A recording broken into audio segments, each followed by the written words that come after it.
rental. Planning Commission has worked long and hard on these text amendments for past several months. We've done a lot of research, staff, talking to other localities around the state, seeing how they're handling certain aspects of short-term rental complaints.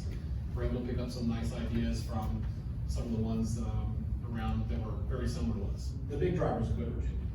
Code of Virginia has specific requirements for the registry. There's an exception in there for the realtor community. And what's going to remain in the ordinance? Still going to be the same zoning district that's going to apply to AP, AR, AV, R1, R2, C1, C2, PCD, PRD. The limitation on overnight guests will remain. 2 adults moving. Our definition of short-term rental from the ordinance. We are just simply going to go with the definition that the Code of Virginia spells out for a short-term rental registry. It'll be yearly. So I think we're kind of been accustomed to the permits that kind of just go on forever for a long time. And according to the Code of Virginia, if you're going to keep up with short-term rentals and you're going to require people to get permits from you all, register, it has to be a yearly registry. So everybody's permit every year. Currently, our ordinance is a $500 civil penalty for failure to register a short-term rental. That process to go through the civil penalty process is a little long. We would prefer just to make the registration fee when you fail to register, $500.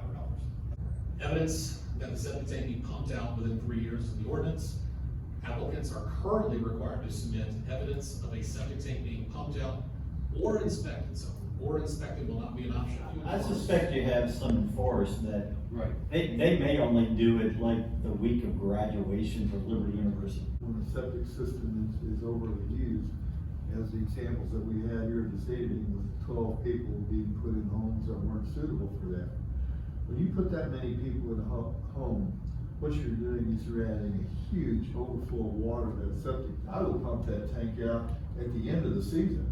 Why would you want to take a chance and destroy your ability to make a livelihood on property or, you know, a home that you may live in without properly having it pumped? I put it on my calendar, I pump every 3 years, I have no problems, anything, but I don't want Bedford County comes in and telling me I need to pump every 3 years.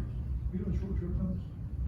No, but I'm talking about privately, but it's just, every time we turn around, we just put more regulation, more government telling you what to do, and all that, just get tired of The it. whole home being rented out, and it's more of a, you know, we're starting to see a lot more rentals, not just in the summer months, we're starting to see a lot more in the winter months now, especially with COVID. A lot more people come to the lake year round. Whereas the short-term rentals in Forest, you know, as you mentioned, I think there's one in my neighborhood, for instance, and they simply only rent it out for graduation week. Service short-term rentals, and they're all over Bedford County. They're not just a Smith Mountain This is Lake. the property maintenance plan. So the property maintenance plan is going to be required for anybody that's operating a short-term rental to demonstrate how they're managing it. So it'll include the following: a floor plan of the dwelling. We want to know where the bedrooms are in the house. It'll also have local points of contact, response to complaints, garbage disposal, tenant management, number of permitted overnight guests on that, parking information, location of fire extinguishers in house, utility contact information, any other additional information that we need to ensure compliance.